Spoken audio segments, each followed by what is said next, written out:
What hurts more than heartbreak? Being blindsided by the people who were supposed to love you. In these stories, two men open up about the kind of betrayal no one sees coming, the kind that rips through your chest without ever raising its voice. This isn't just about losing a relationship, it's about losing trust and trying to find yourself in the silence that follows.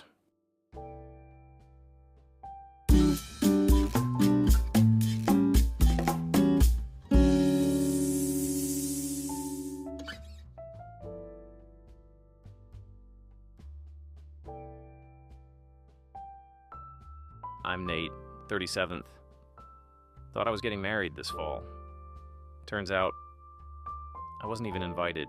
Met Claire on Bumble 3 years ago. She was classy, kind, the kind of woman who called her mom every Sunday and folded her jeans like origami. We never moved in together, and she said she loved her own space, and I respected that. Every weekend, she'd come over.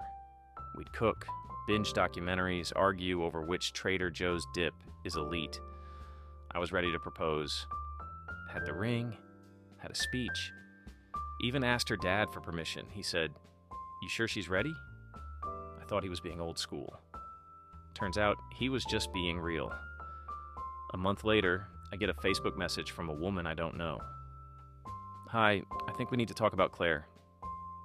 My stomach dropped. Turns out Claire was engaged to someone else, had been for a year, lived with him in another city 4 days a week, and spent weekends visiting her sister, aka me. I wasn't the fiance. I was the escape. And the worst part? She never denied it.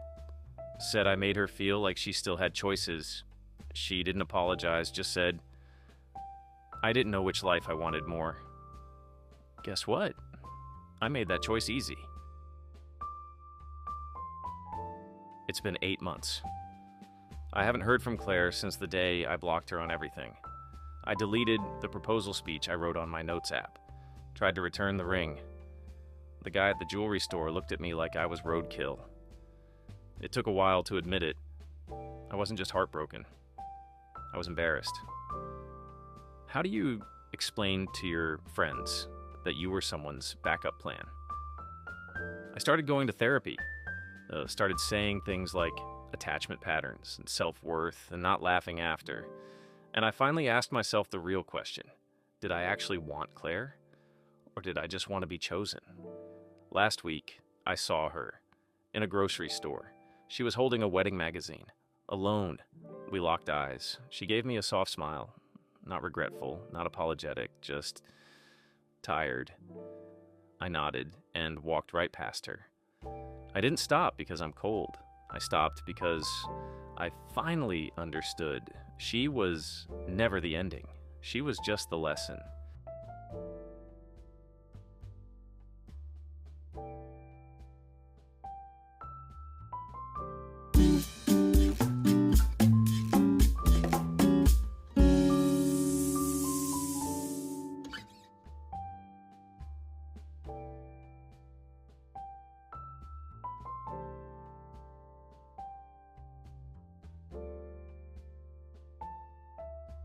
I'm Derek, 45, still trying to wrap my head around this one. Been married to Lila for 11 years. We weren't perfect. 2 kids, work stress, therapy once a month. But I thought we were solid until one night I came home and found half the closet empty. No note, no calls, just gone. Tried calling her, nothing. Then I got a text from my mom. "Don't be mad at her. She needs space." Wait, what? Turns out they'd been talking behind my back for months. Coffee dates, venting sessions. Apparently Lila felt ignored, unappreciated. And my mom, she encouraged her to do what's best for her. Lila moved into a short-term rental, one my mom helped her find. I confronted my mom and she said, "You never listened to her, Derek. Someone had to." It took everything in me not to scream. I just stood there, tried to remember what part of family meant sabotage. I lost my wife, and I stopped talking to my mother, still figuring out which one hurts more. I didn't talk to my mom for 3 months, not on my birthday, not on hers, not even when my daughter asked if Grandma is still mad at us. Lila and I, we filed for divorce quietly. No yelling, no lawyers clawing through old text messages. It was just over.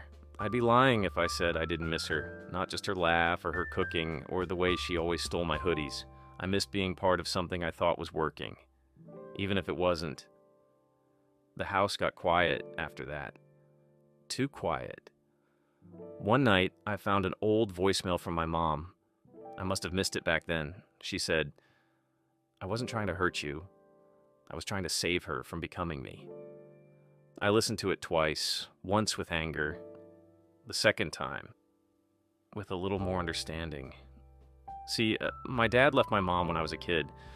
Never really understood why she never moved on.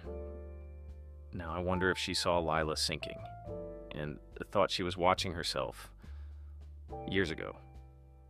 Last weekend, I invited my mom over for dinner. We didn't talk about Lila. Just watched Jeopardy and made fun of the contestants' sweaters.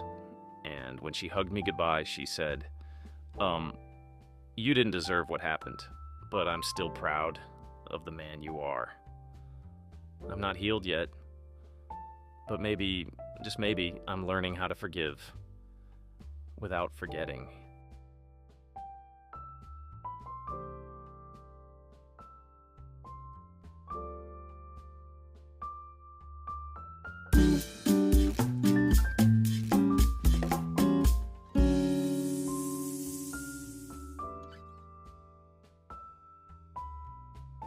If any of these stories feel familiar, you're not alone.